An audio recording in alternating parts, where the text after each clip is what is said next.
You're on the Off the Ball League of Ireland podcast. It's Jamie Moore here. I'm very happy, should I say, to welcome two League of Ireland legends to the studio.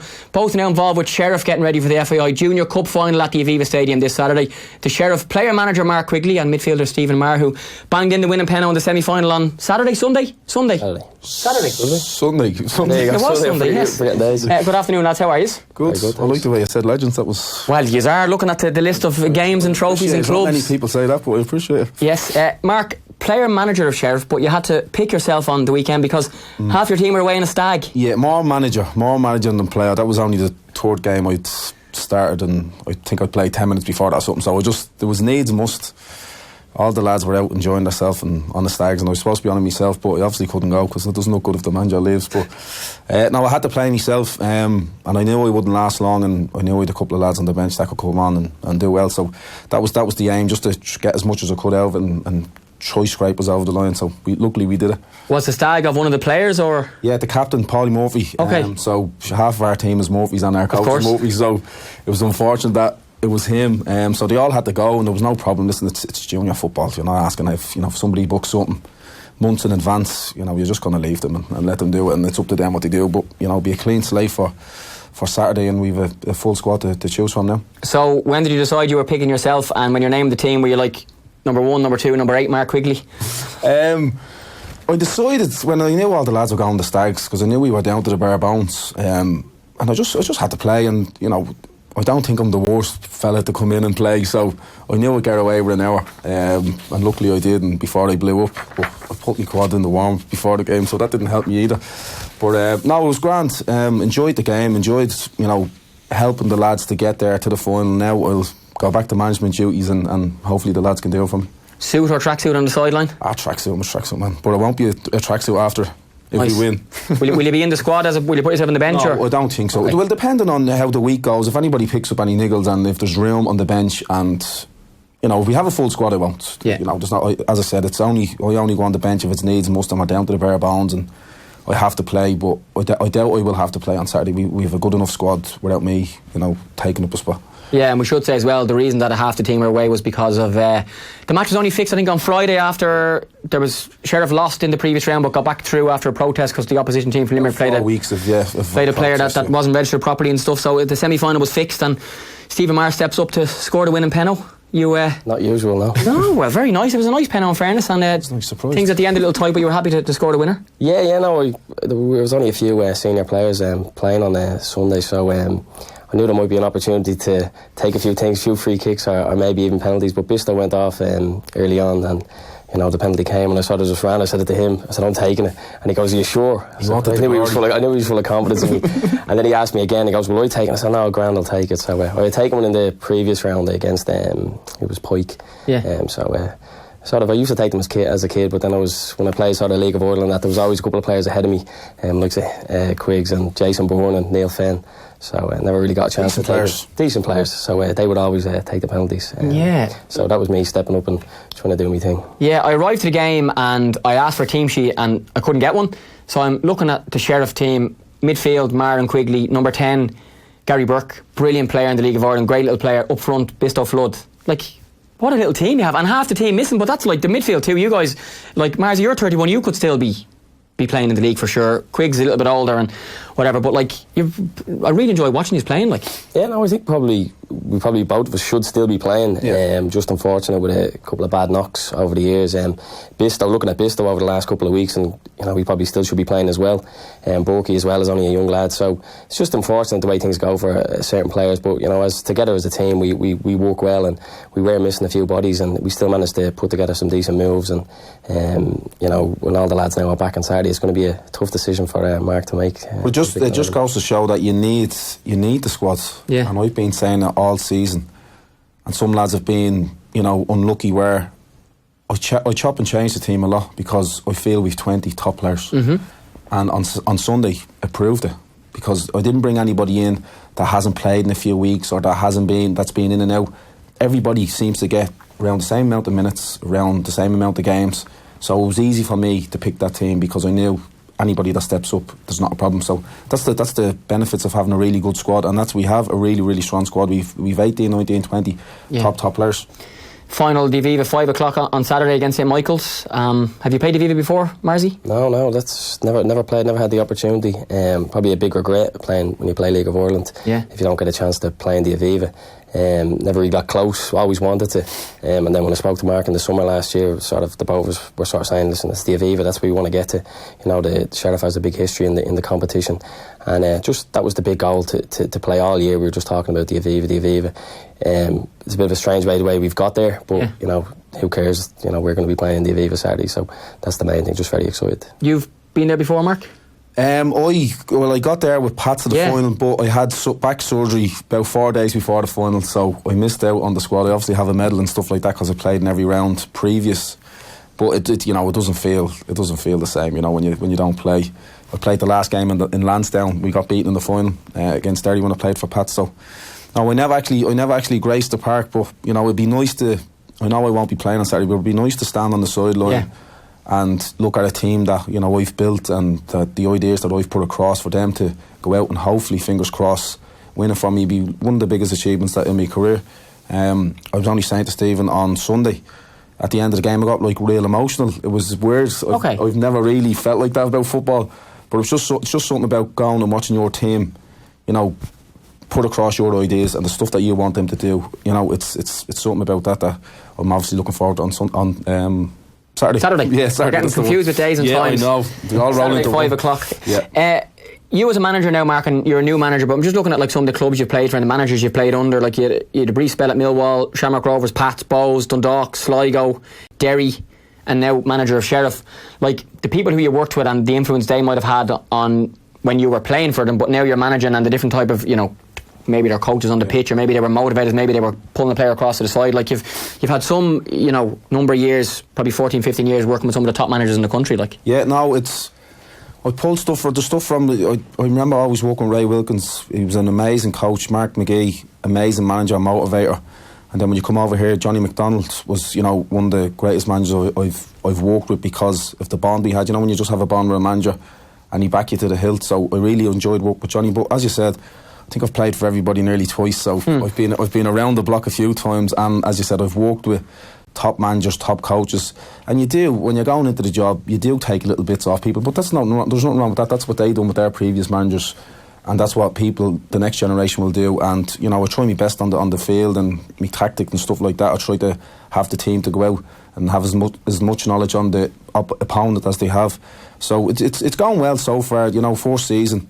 We're doing well, we're looking good in the league. Hopefully we can wrap that up soon. As I said, we're in the final on Saturday and we have a few more semi-finals to go as well. So it's a decent first season, but you know, hopefully we win stuff. You know, it's all right getting the semi-finals and finals and doing all right in the league, but we need to win stuff, so hopefully we can get a few trophies on board. Yeah, and I really kind of took note when you came off that you were quite calm on the sideline, and like Anto flooded times of jumping out to the bench screaming and roaring and shouting, and you know, in those type of games the environment it is, there's some people on the side watching the game and they're roaring and shouting, but you seemed like quite calm given you'd come off from playing and it was such a big game when you go from being the player to the manager. You were still in the full kit just with the bib on. Well, you can ask Stephen, that's the sort of manager I am. From the first day I went in, I don't like criticism.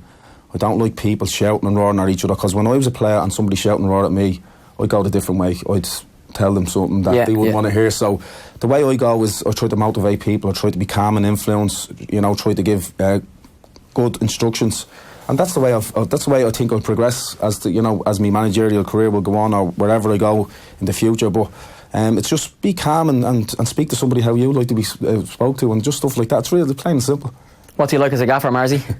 Yeah, no, he has to pick you for Saturday. It's not surprising, you know. I think people had a perception of Quiggs when they didn't know him when he played, a certain type of person. But when you actually know him, he's quite the opposite. He's very chilled out. He's very relaxed. And I think the first time I seen him, we did our first session in the summertime, and he did something. I think it was a little bit of shape. This is the way I want to play. This is the way I want to do it. And it's the way in which he put across. And I said to him, obviously I do a lot of coaching myself. I sort of said, I think you have the knack there. I think you know, this could be for you. And you know, that's what it is. It's a calm and influence. Let the lads go out and play. And he's not afraid to give the young lads responsibility. I think we had one of the youngest players on the pitch last week. Was the captain. You know, just gave it to him, let him go out, be himself, and give him a little bit more motivation. So that's just the way it is. Just calm and go out and play. Very simple. Yeah, we'll speak about your own coaching in a couple of minutes, but why Sheriff and why you're not playing in the League of Ireland anymore?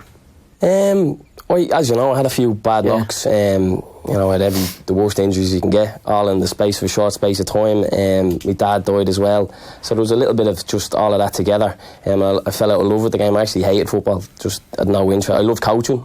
I used to coach with Neil Fenn all the time, but just playing just wasn't for me. I'd given everything I could. I was dedicated, and it just wasn't working out for me. And then I actually probably had more offers when I finished. I just gave up. I turned off the phone. I said, no, I don't want to do this anymore. And then all of a sudden people started ringing me, and I'm like, what's going on here? Bows are ringing me, Waterford are ringing me. I'm like, Jesus, I never got this when I was playing and doing well.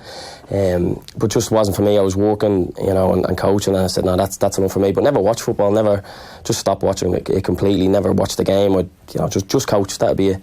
And then I just got a phone call from Quiggs, and he said, come down and just, you know, see what you like and see what you think. And just did, and sort of just rolled from there. Went for a training session, went for a game, and then just kept going, and then just got in with all the lads. And it's a great bunch of lads, and it's just I actually love football again. I actually enjoy playing it, and probably a little bit on hindsight, I'm a little bit, you know, angry at myself for not, you know, rolling my sleeves up again and going at it. You know, I see some lads who I played against and played with, and how well they're doing now, and you know they're peaking at 30, 31, and I'm sort of going, oh Jesus, if I looked after the body a little bit better, or, you know, just probably just had that little bit extra fire in the belly, which I lost purely because of the injuries and my dad dying. So it was just a hard thing for me to deal with. But now it's all changed now, a year on, and you know, you're going to play in the Aviv, and all of a sudden you have a bit more love for it. So maybe if I was a year or two younger, maybe I'd probably have a look at it again. But you know, that's just the way. You just needed me as your manager. That's all. Maybe that was it. Yeah. Yeah, because I was just going to say, obviously you're focused on this final and the rest of the league and the other semi-finals Mark spoke about, but there is a certain transfer window coming in July. There are League of Ireland clubs looking for good players, and I know your focus is fully on this weekend, but do you feel if the phone rang this time you might answer and have a discussion? I know your manager's sitting beside you, but I know Neil Fenn said he's going to go to the game on Saturday, so maybe he could have a little coaching player role. I don't know. I'm putting him on the spot now. Very unlikely. It's very unlikely. I do miss it now that I've got into it, and you're starting to get a little bit of success and you enjoy it. But it would have to. I'd need to train myself every single day, twice a day for, you know, 6-8 weeks just to get up to even to be able to train with a team.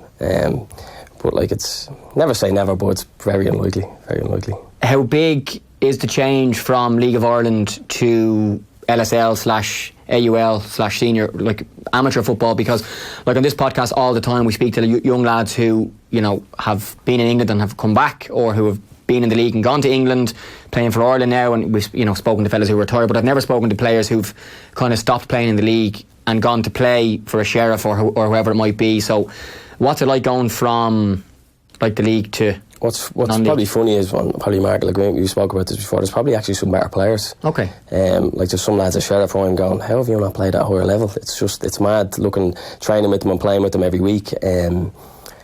It's probably a little bit more competitive, a little bit, you know, physical, but it's probably just a group of players in each league that could definitely play at a higher level, and it's more relaxed for me, you know what I mean? I don't have to commit to 4 nights a week or four mornings a week. You know, I can only do 1 night a week in a game, so it's a little bit more laid back, and probably the approach I'm taking now I wish I took when I was playing professionally, a bit more relaxed and a bit more chilled. I'm not taking it as serious, because now I probably actually feel I'm a better player now, but just the legs aren't as, you know, as fast or as strong as they used to be.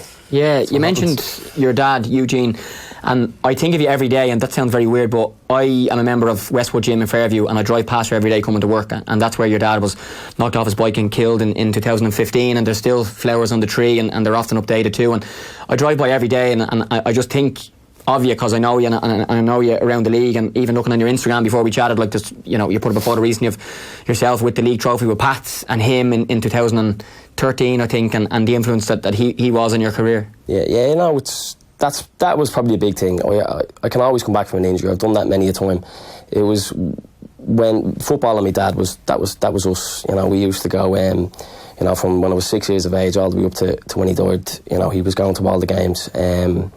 And that just hit me. It probably hit me a bit, just really hard. It was a sucker punch, and I just fell out of love with football. It just didn't mean anything as much anymore. And probably just talking from an emotional side of it, just the minute silence before the game on Saturday, I sort of looked over to when just the corner of the pitch, and where my dad probably would have stood, and he'd probably be sitting there rolling a smoke, having a laugh, having a joke with somebody, and that probably hit me before the game. And it's only a junior cup semi-final. It wasn't the Champions League, but I got a little bit emotional myself, and I was really determined to win the game just for myself, for all the lads who've helped me love football again. But I have to drive by there every day as well. I go to work down in Clontarf. I have to train in Clontarf with Sheriff, and I see that every day. So it is tough for me. But it's nice to just, I suppose, this feeling of a little bit of success, going to play in the Aviva, regardless if it's not an FAI Cup final or whatever it is. It's nice just to have that little bit of success and just to enjoy football again, because I think you'd hate that I fell out of love with football and I didn't like it anymore. So hopefully, we can do the business on Saturday, and they can make it a sort of happy event for everyone. Yeah, and he was 62 when he died, and you mentioned, how involved he was in your football, and also, the little moment you had before the match on the weekend, and I'm sure that moment might be even more magnified this weekend in the Aviva, and given he would definitely have been there with all the friends and family, with all of the Sheriff people, and he would have been. Yeah, he would have been buzzing with that. He just would have, the whole day out for him. He probably would have had a few points beforehand. He just would have been excited to go to it, and just bringing my little nephews as well, and my little boy. That was his dream. He wanted to bring my little nephews to football and start the whole cycle again, and he didn't get that chance to do that. So I know he would just be absolutely buzzing going on Saturday, and I know my family as well. I know they were sort of a bit upset with me that I fell out of love with football, and I think it's for them. It gives them a day out. It gets my nephews and my little boy to see me play a game of football. Is going to be a nice thing. So, but no, it's very hard.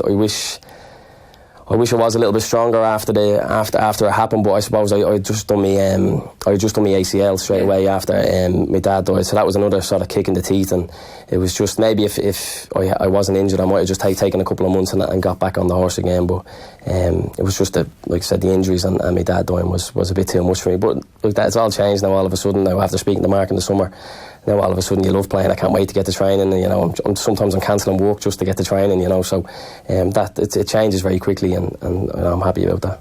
Yeah, and I suppose as well with footballers, fans and media and managers to a certain extent even always expect a really high level of performance, and a lot of people don't see what's going on behind the scenes with the players. And at the time you mentioned you got injured, but you were playing for Drogheda and your dad had died, and then you're trying to get your life on track, but also keep your sport at a level that you feel it should be at and others feel it should be at. And that's a time when maybe you need to take a step back and go, do you know what, I don't need to be in the limelight now where people are expecting this from me when my dad's just died. Yeah, no, it was so strange. It happened on a Tuesday, and I ended up playing on a Friday against Dundalk, 3 days after it happened. And I think after that, then it was just like, I knew then I wanted to play the game, and that was me done. I knew my knee was hanging together, and I knew I had to get surgery on the knee. And eventually I just said, after a couple of weeks, I just said, listen, I have to stop. And I completely stopped, and I felt good about that. I actually felt good about walking away. I needed a break. And then it was only after I had the surgery and I came back in January that I knew something wasn't right. I didn't feel good within myself, and I rang Stephen McGuinness and I said, listen, Stephen, I don't feel good.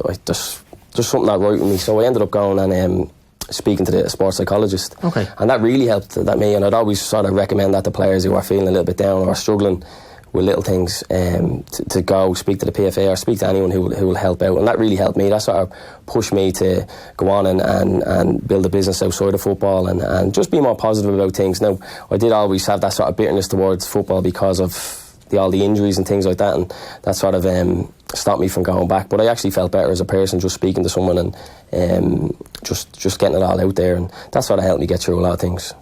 And Mark, for you now as a manager, and you've obviously been a player and you've had different managers helping you out in different situations and scenarios, and with the kind of level you're at, all the lads are working full time, they've kids, they've girlfriends, you mentioned even the stag, they've lots of stuff going on where they're not professionals, and you can't demand the same things from them. But even when Stephen was a pro and you were a pro, I'm sure you had managers who helped you at the time, and that's something that you now need to do to the lads, is you need to be understanding of their scenarios and their situations, that they're not trying to take the piss out of you if they've got something on, or their kid is sick, or it's their stag. You've got to in some way give them excuse them. There's one thing about me that Stephen will tell you, that's like, or junior football, if somebody has something to do outside of football, walk away. There's no problems. That's what the squad is there for.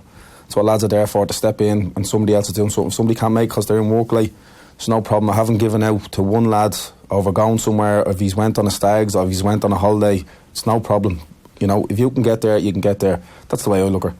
And I suppose in that way the players probably give you back even more, because they know that you are giving them that little bit of freedom if they do something on, but that when they are there, they're trying to repay you. Like, the thing is, right, I know I'm the manager, but I'm their best mates. I grew up with all these lads. Yeah. I've grown up with all the Murphys, all the Floods, all them.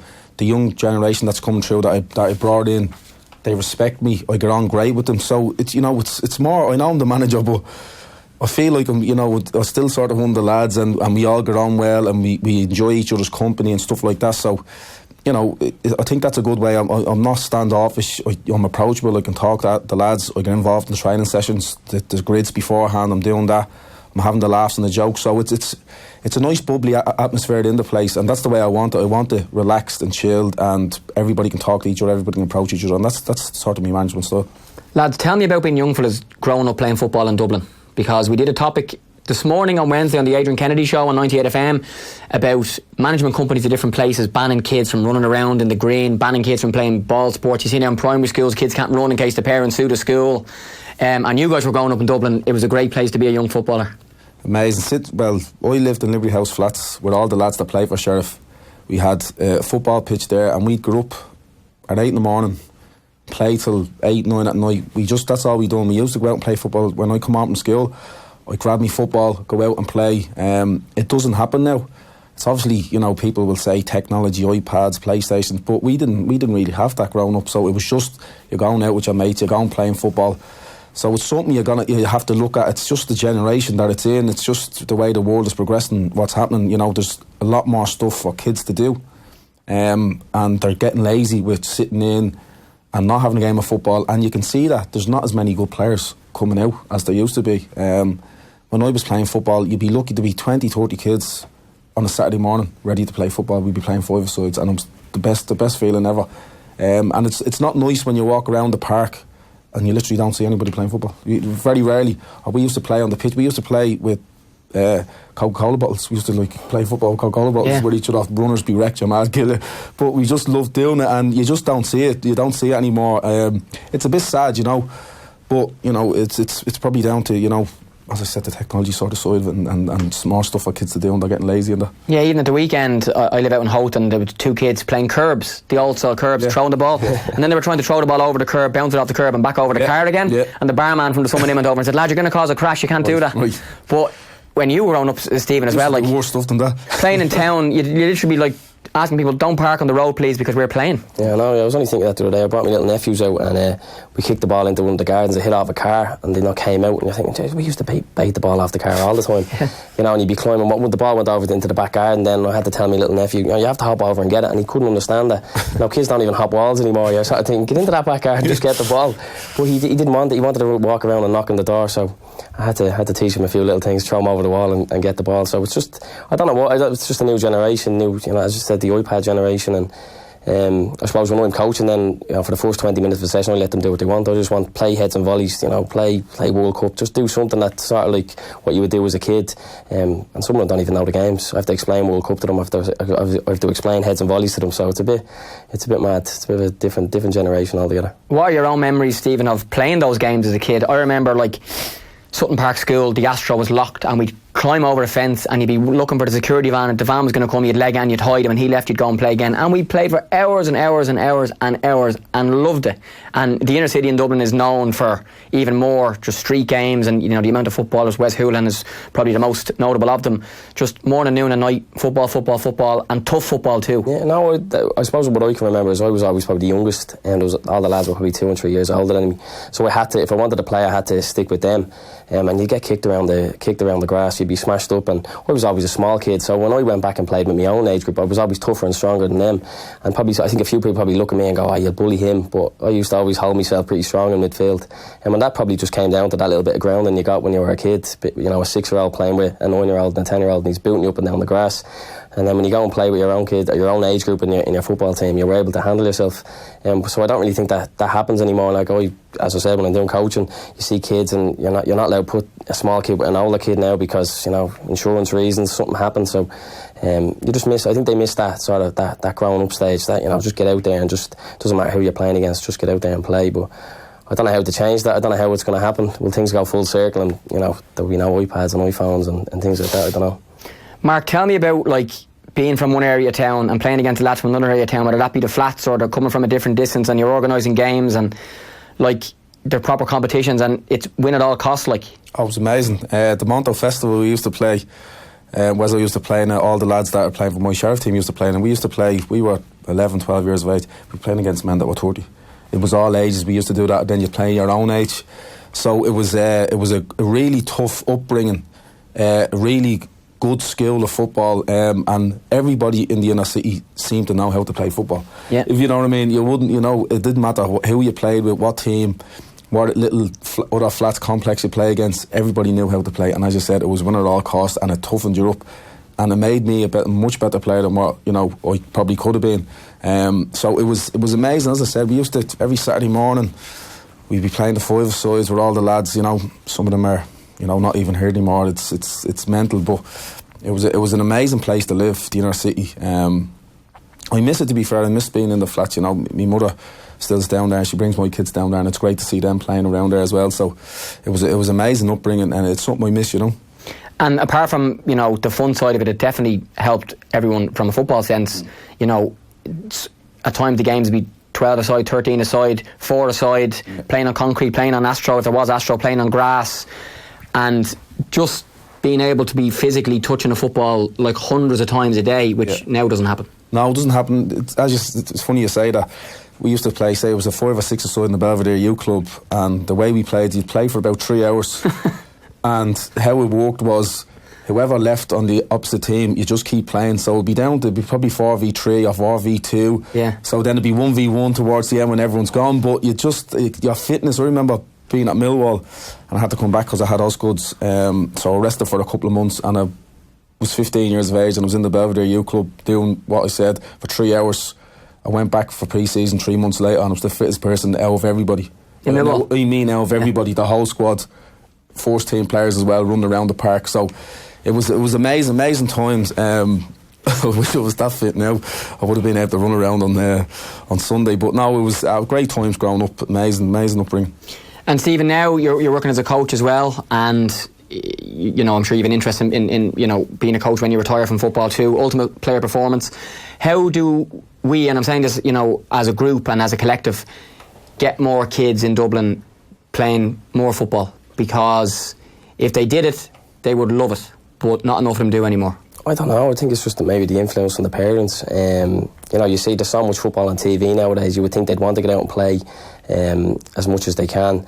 It's a hard one. You just have to give them a football. So the parents just have to be hard and get the football and just get out and play. And it's not. Sorry, I'm not talking about like playing for a club. Yeah. It's the unorganised football. Just the games that you just get out and play. I think just people are too scared to let their kids out on the street and just get them out and play football. That's when you do see it, it's a novelty. You see, there's a lot of kids playing football. You don't normally see that. So it'd be great to see. We don't seem to create any top players anymore. There's no conveyor belt of players. There's no Robbie Keanes, Roy Keanes anymore.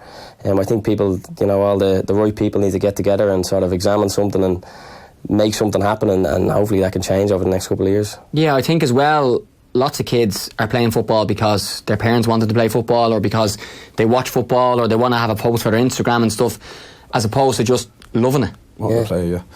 Well, my son, I have my son down at the Sheriff Academy, and I just brought him down because just to get him out of the house on a Saturday morning. He absolutely loves it now. All day, for the whole week, he's asking when's Saturday. Now he's only 5 and he loves it. So that's nice to see. There's nothing about me wanting to progress him or whatever. I just want to get him out, get him enjoying himself, burn a bit of energy off. But he loves it. Has his football boots. He does it every Saturday morning. And it's funny that you say that at the start of the academy, like a few months back, or maybe when I was first starting, the academy was starting. There was only a few kids there. Now there's loads of kids, and it looks great. And we're at the getting an under 11 side out of it as well. So it's good that it's progressing that way. And Sheriff are doing it the right way. We're starting from the grassroots and the kids, and hopefully we can progress forward as a club. Mark, lastly, you mentioned talking about when you were playing as a kid in those games in the flats that some of the lads you play with aren't here anymore. And you did an interview last year where the headline read, I've good friends who are in prison, some are dead. For me, football was an escape. Tell me more about that. And some of the people who you saw every day then, and they were the same kid as you are either locked up now or not around anymore. Well, that's basically the truth of it. Yeah, you know, it could have been very easy for me to go down that road. That like proper best friends that I went to school with, hung around with. A couple of them older than me, some of them same age as me, and they're not here, and some of them are in prison, and that's just the simple fact of it. I was lucky that football was the escape, and I was brought over to England a little bit early. You're supposed to go over when you're 16. I was brought over when I was 15 because I was getting into a little bit of trouble, and the scout who knew me knew I was getting into a little bit of trouble, so they brought me over 4 or 5 months early. And looking back now, it was the best thing I ever did, because could have been very easy for me to go the other way. And it was my escape. I went over there. I was over there for nearly 5 years. Had an amazing time. You know, played first team football. And when I came back, then that's all I thought about. Then, you know, was football. It wasn't anything else what I was doing when I was a youngster, which I won't go into. But you know, as I said, it could have easily went the other way for me. But you know, I'm still here now, and you know, I'm still friends with these lads that are, you know, not here anymore and in prison. But I'm happy now with what I'm doing. I'm looking at a new generation of young lads that are brought in.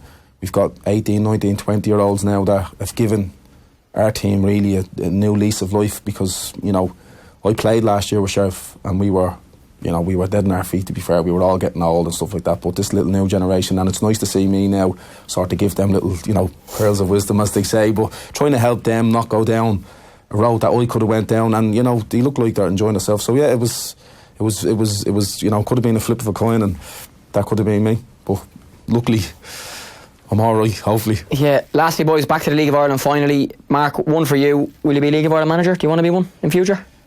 I think he wants me to be more than... I don't know. I just took this job just to see how I got on.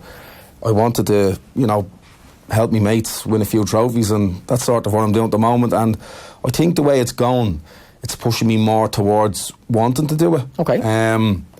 It's you know, I sort of have a little buzz about it. As I said, when you put something down on a piece of paper and you say it to the lads, and then you go out and you watch them do what you're actually practicing, it gives you an amazing buzz, a buzz that I didn't think I would get.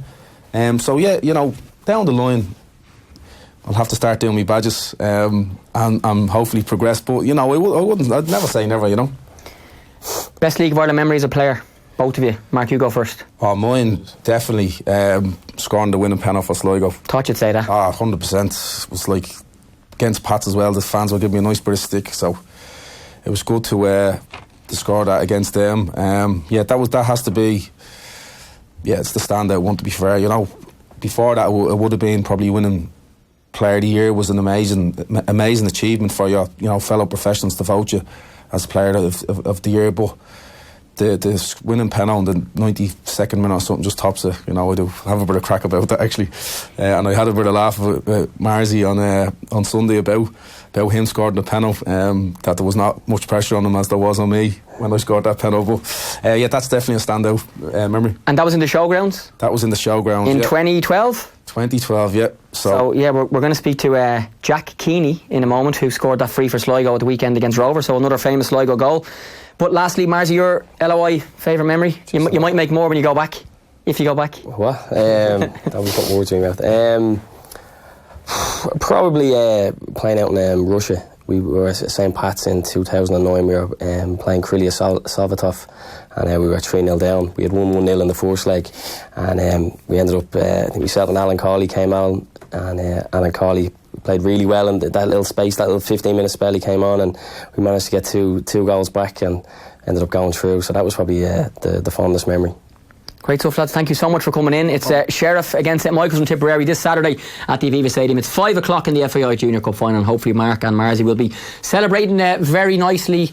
And then on Sunday morning, I'm going to use part of this podcast talking about street football in Dublin on our show on 98 FM, but they'll be both asleep probably at 9, will you, on Sunday? Sleep? Don't know about that. Still up, lads. Best of luck. Thank you. Thanks very much. Cheers for having us.